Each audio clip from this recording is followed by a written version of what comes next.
Okay, good morning, everybody. I call to order the Tuesday, November 4th Judicial and Public Safety Committee meeting. Can I get a roll call, please? Member Childress? Yes. Member Desart? Here. Member Eckhoff? Chair Evans? Here. Member Heather? Member Honig? Member Krajewski? Member Ozog? Member Schwarzy? Member Tornator? Member Yu? Member Zay? Okay, a quorum of the members is physically present. I will entertain a motion to permit those members not physically present due to personal illness or disability, employment purposes, or the business of the board, family or other emergency, or unexpected childcare obligations to participate by video or teleconference. Can I get a motion? Okay, motion by member Heather, second by member Childress. All in favor? Any opposed? Okay, the motion carries. And public comment, we have no public comment here, and any public comments received electronically will be placed on file with the meeting minutes.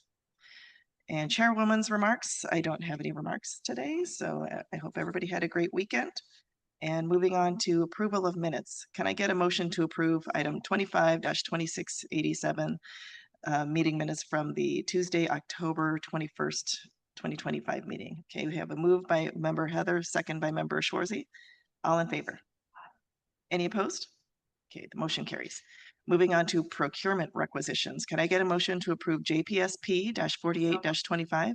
Recommendation for the approval of a contract purchase order to ThinkGuard to provide compliance as a service for the Sheriff's Office for the period of November 11th, 2025 through February 28th, 2027 for a contract total amount not to exceed $38,156.25.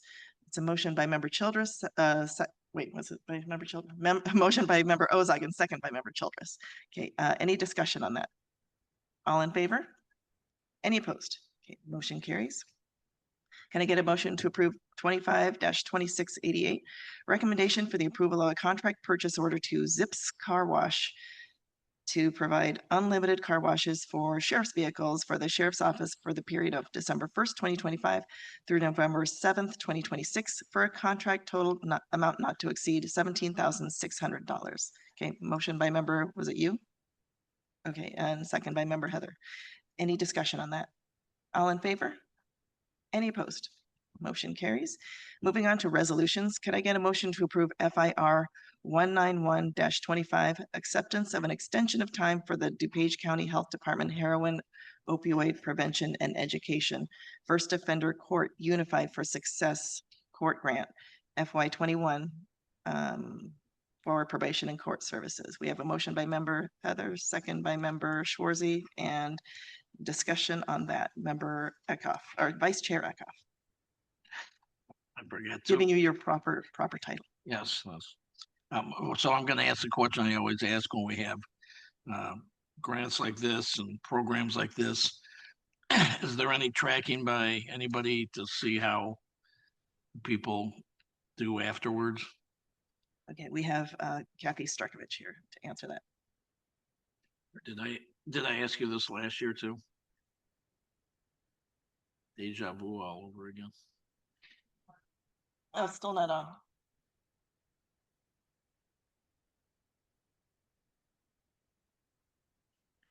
Good morning. So yeah, of the initial program intakes and then throughout the sustained period of their work with the recovery coaches and the duration of probation.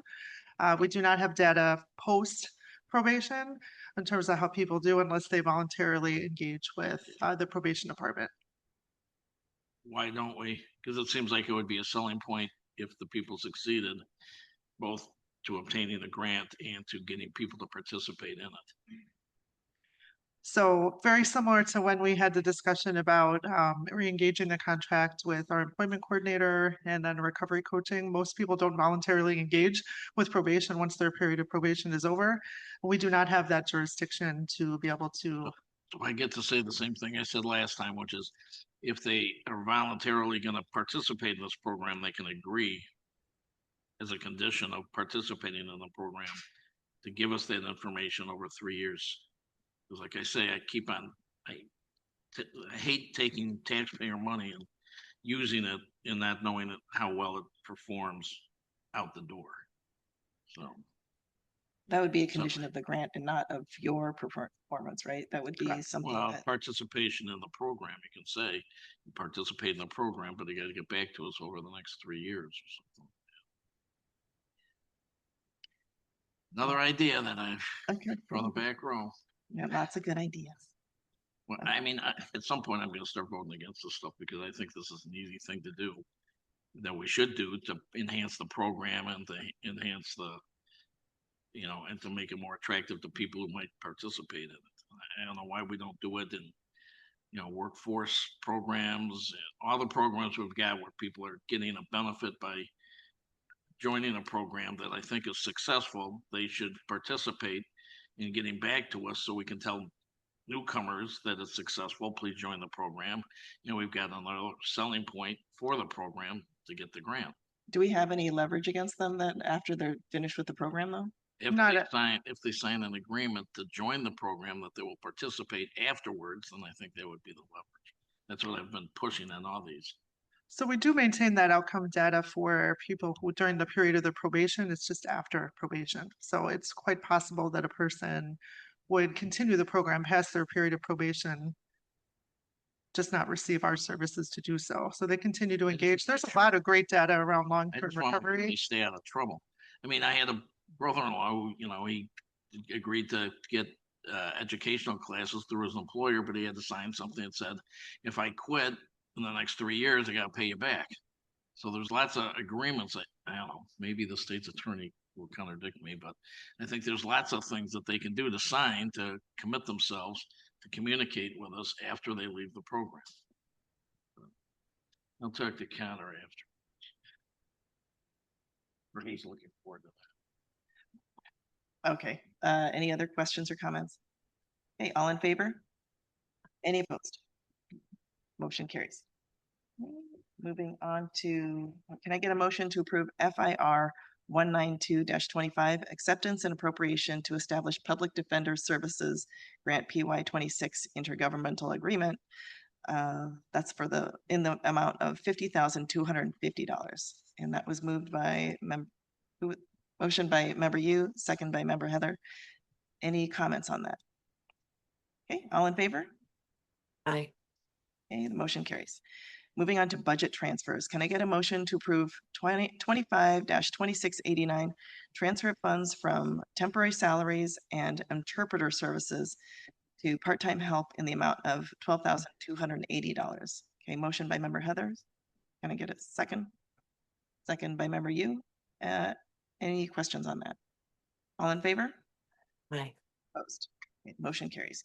Moving on to informational, can I get a motion to place on file TEP 18-25, recommendation for the approval of a contract purchase order to Verizon Wireless for wireless tablet and machine-to-machine services for the Sheriff's Office, Division of Transportation, Stormwater, and Public Works for the period of November 16th, 2025 through September 30th, 2026 for a total contract amount not to exceed $33,510.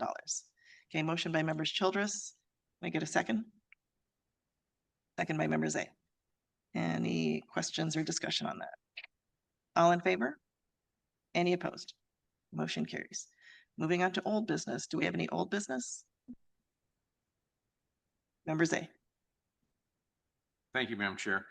I'm just, we had a long discussion at the board about drone policy for the sheriff and, it really wasn't brought up in this committee, but I'm just wondering what role we have in setting a policy for the sheriff's office that's more his internal control. They're the professionals. I know board members reached out to them about being part of rewriting the policy. I mean, that's, again, we seem to want to go after the sheriff's policies, but people sit silent when we have the clerk here when they don't want to talk about stuff. So I don't see some consistency here. I mean, it's a tethered drone. I don't understand what the problem is. I mean, I like to ask the sheriff's office, there was a standoff in Addison where I'm thinking a drone like that was deployed by Addison would be the same thing. That was a drone that flies around, but drones aren't always to protect the officers there, they're also to protect the neighborhood, to make sure whoever they're looking for is not fleeing and endangering people.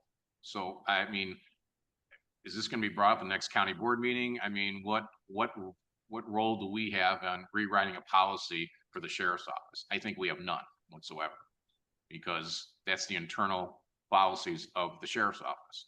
And I don't know anybody who has the qualifications on this board to supersede what the sheriff's office has at that point.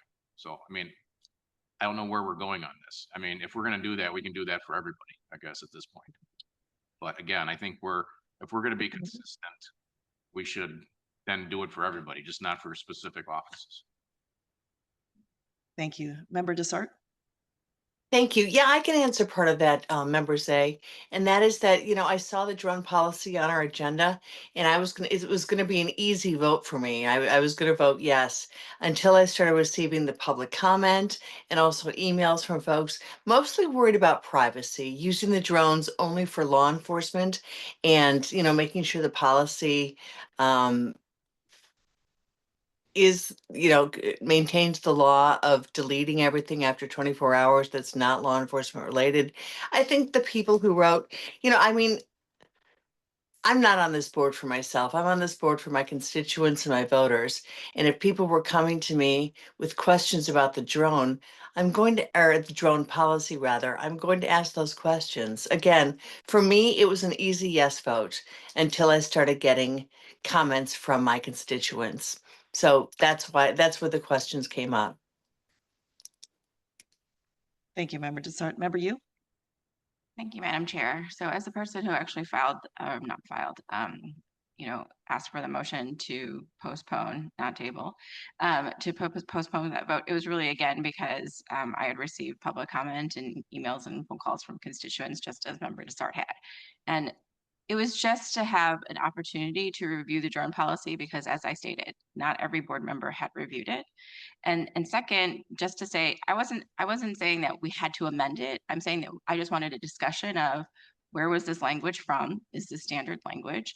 Was it statutory? Was it from something else? Was it from the Kane County Sheriff's Office? I just wanted to know where the language had come from. And if it was completely reasonable, were there any changes that needed to be made, perhaps? Was there an external auditor? I just wanted to ask some questions. I just wanted another chance to take a look at it. That was simply all it was.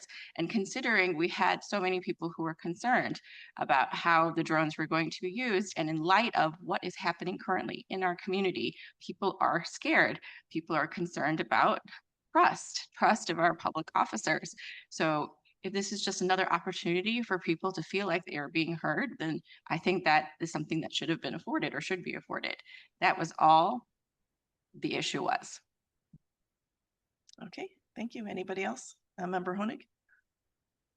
Thank you, Chair. And I would have to agree with Member Yu. I think that allotting us the time to really dig into the policy and read it and go through it and see what has been statutory available for other uses in drones. But and again, I don't have any inherent issues with the Sheriff's Department having this tethered drone as it regards to emergency responses, rapid responses. I know the Village of Lombard has a drone. The Village of Oak Brook has a drone. They use it for a multitude of purposes. A lot of times for highway crashes, things that they can get to, crime scenes or tragedies quickly. I think just looking at the policy. And again, I'm not an expert on drone policy, but there is some language in there that I feel like could be definitely interpreted as broad in the sense of you're leaving a lot of DuPage County issues in the hands of what we think obviously Homeland Security deems as a threat, and then we have to act on that, obviously. And so and also I had a slight concern with the fact that the program coordinator seems to have a ton of autonomy with that fact. And so going through, I believe that the Sheriff's Department will not misuse the drone. I don't not have faith in them that they won't. And again, this is common practice for a lot of villages and counties to have drones. But again, I did have inherently questions of, the security, the fact that this drone can be updated on the go with facial recognition, and to echo member Yu's point about, people in our community are scared, and there are things going on where there is a lack of public trust in federal officials right now. And so I want to like proceed with caution in only not that I don't trust the sheriff's department to not misuse a drone, but or to misuse a drone, but the fact that there is concerns, and I got a multitude of phone calls of people concerned about the fact that, even in the policy it says, okay, these are the necessary ways that, or these are the only ways that this would, be used for facial recognition, or certain parts of the drone would be deployed. And I think at the end of the day, if it's used for its intentional purposes of rapid response and surveying for if there's a crime or there's a a tragedy going on, I'm okay with that. It's just I definitely thought that there were some areas of the policy that could have been tightened to be less broad, but I'm glad that we were afforded this opportunity to speak on it more, to hear more of what all of us think about it. So thank you. Okay, thank you. Anybody else who hasn't spoken before I call on members A? Members A. Thank you. And the thing that bothers me is that the drone policy is not what's on the agenda. It was the purchase of a drone. So again, they were purchasing, we don't even have a drone yet. And I'm pretty sure that the sheriff's office, like every local municipality and everyone else that has a drone, follows the state law that's been laid out for drones. I mean, again, they're not doing anything more or less. They're following state law on drones. So, I mean, that's what I don't understand. The policy, that's not what we're talking about. It's about actually buying a tethered drone, not a drone like other municipalities have that can fly around, can do whatever. This drone goes straight up and can be there. And from what I was told at the Addison incident, that's exactly what they needed, because Addison had to wait to talk to the FAA to get an airborne drone that close to the airport and do it, where a tethered drone wouldn't have to. They could put that up immediately. So there are benefits to this, but what's not under debate here is the policy. What is under debate is buying it. That's what the issue is. So again, we're interfering with the internal operations of the sheriff's office. They want to purchase a drone. They have a policy set up. What's our role in that? I mean, are we going to have roles? Are we going to talk to the circuit court clerk? Are we going to talk to the judge? Are we going to talk about everything else? I mean, where do we get this? We do it with some people, we don't do it with the other. That's my concern. Thank you. Member Ozog? We certainly do it with other departments. Our job is to approve these purchases, but we are the first line of questioning for our constituents. So if our constituents have questions, we need to ask those questions and we need to find answers to them. And this is in no way an attack on the sheriff's office or trying to pull the rug out from underneath them, setting their own policies, et cetera. But right now, especially since September 9th, which is when the Midway Blitz started in Chicago, people, our constituents, as well as the entire region, are very nervous about privacy and nervous about the overreach that we are seeing throughout the entire region. So if our constituents are asking questions, it's our job to ask those same questions of the sheriff's office. And we do ask these questions of everybody else that we are asked to approve funding for. So I don't really understand why this argument needs to be happening. Thank you. Thank you, Member Ozog. Member Yu? I wanted to say thank you. Okay. Thank you. Anybody else? Okay, so I was going to make this in my committee update for the next county board meeting because it's going to be on the agenda again. But if anybody, I just, while you guys were talking, Googled Illinois drone laws, and you will find at ilg.gov the Freedom from Drone Surveillance Act. It is very restrictive and it answers every single question that you've had here. And it doesn't even require anything from the sheriff's office. It is the law. There are so many laws out there. And to tie this conversation to ICE spreads misinformation, and it just shows what little research was done before discussing it on the county board. And that causes more fear among people who are watching these meetings than the actual questions themselves. I understand these questions, but we all have information from our sheriff's office and we can Google things. So it's important for us not to spread misinformation or kind of engage in conspiracy theories. This was a simple vote, yes or no, to fund the drone. And we all got the policy from the sheriff's office. So I hope everybody can go to ilga.gov and look at the actual laws surrounding the use of these drones.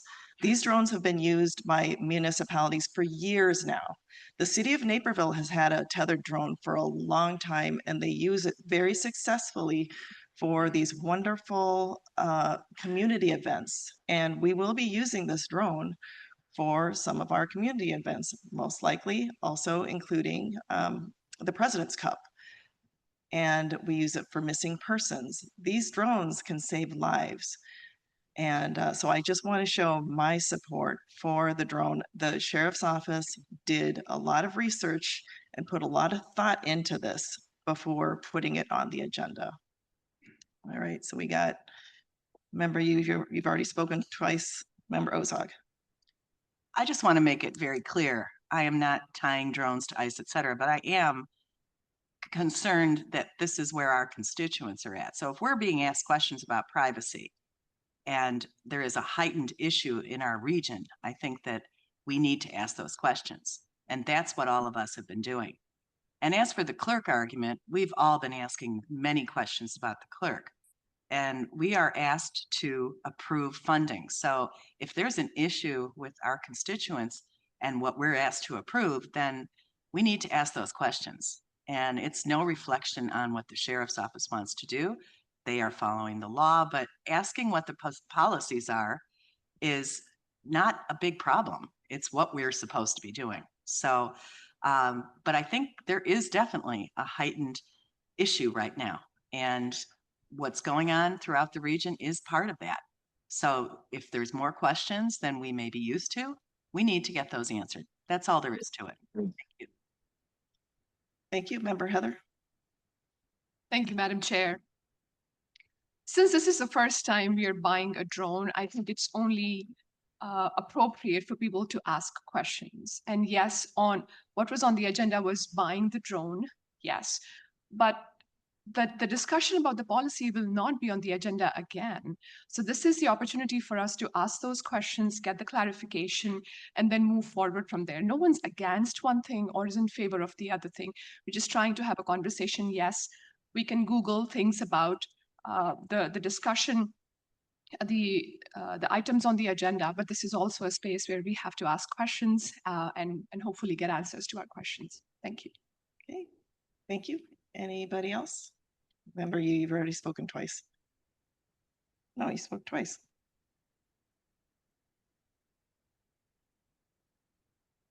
Oh, was that the same as speaking?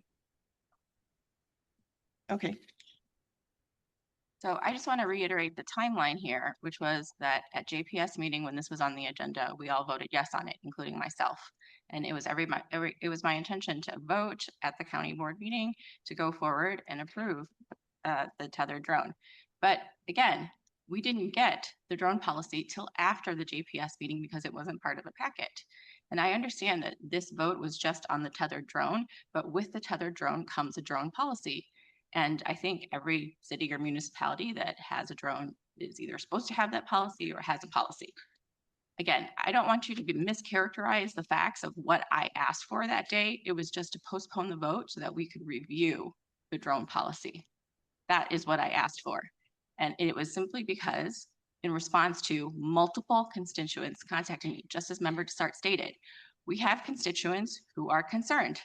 And I wanted to address those concerns by asking for a slight time for delay to review the drone policy. That was simply what it was.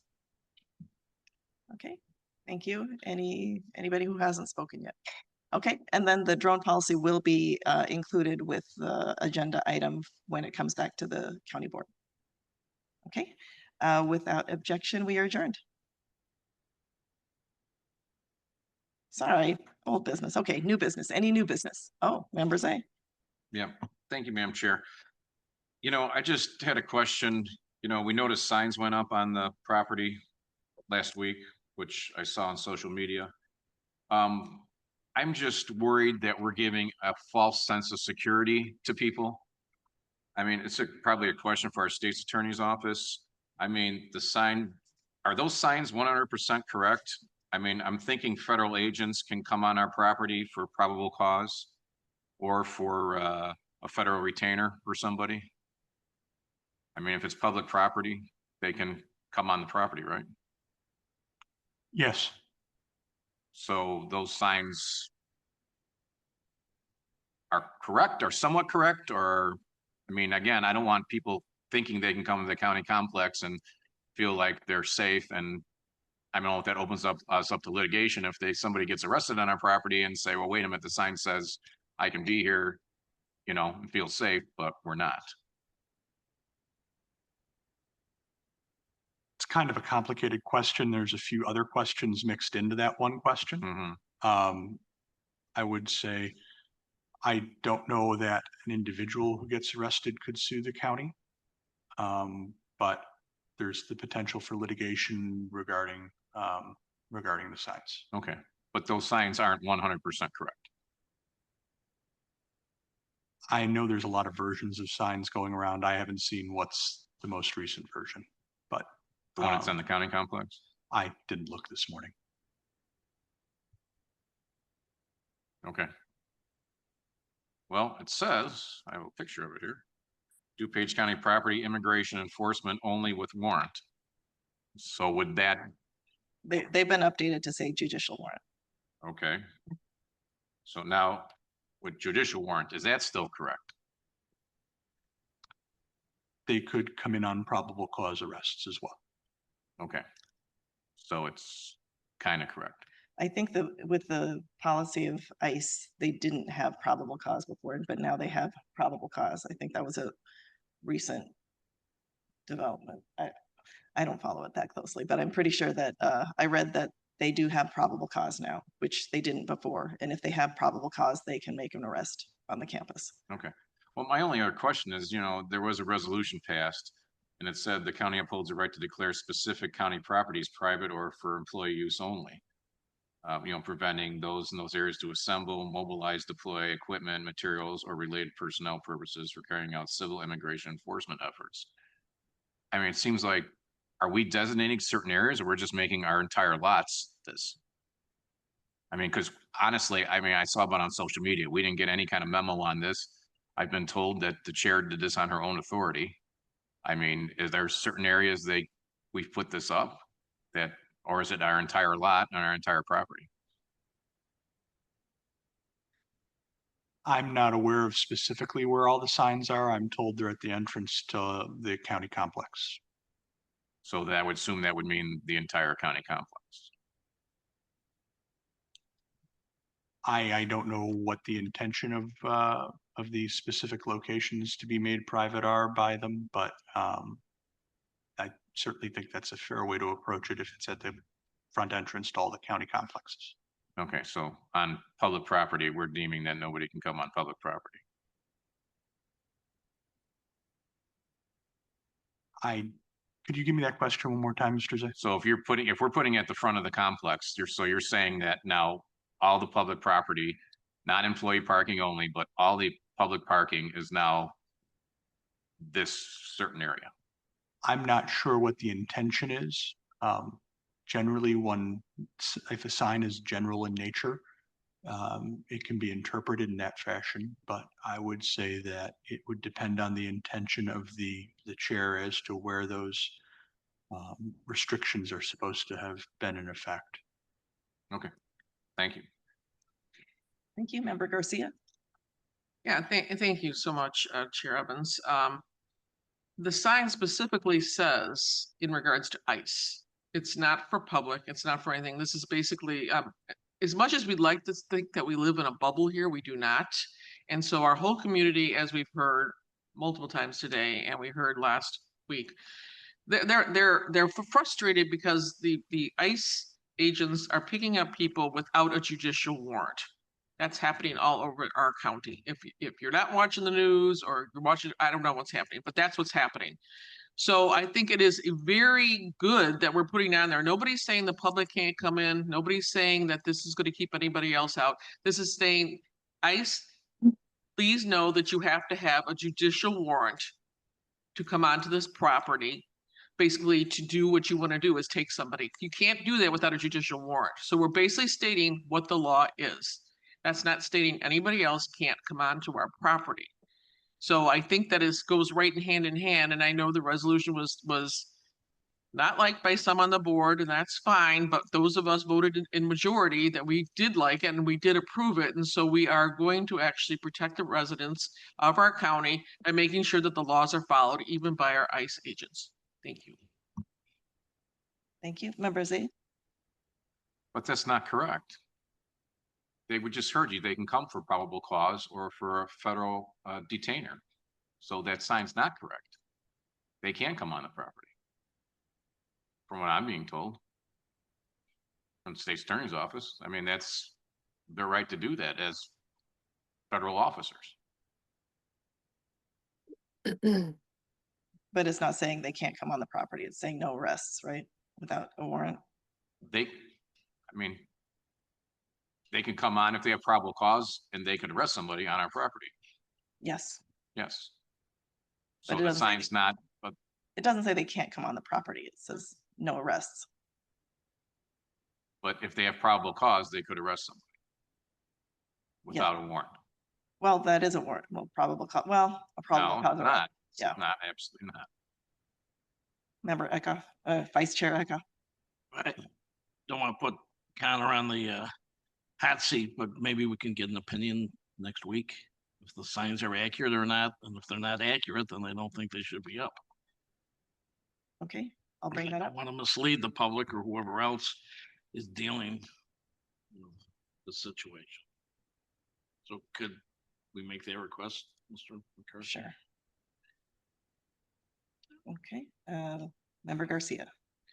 Yeah, I'm reading the sign as it states right now. It says, notice, DuPage County property, immigration enforcement only with judicial warrant. So we're talking about immigration issues. We're not talking about people coming on because they have probable cause. We're not talking about anything else. The wording is immigration enforcement only with judicial warrant. And of course, that is what is actually happening. They're picking up people without any kind of judicial warrant based on many things, mostly because of the profiling of who they're looking for. Unfortunately, that is what's happening. That is the truth of our matter. And so that is what our sign states. And so you actually can come onto our property if you have any kind of probable cause. I don't know what probable cause, it should be something that they've done, not how they look.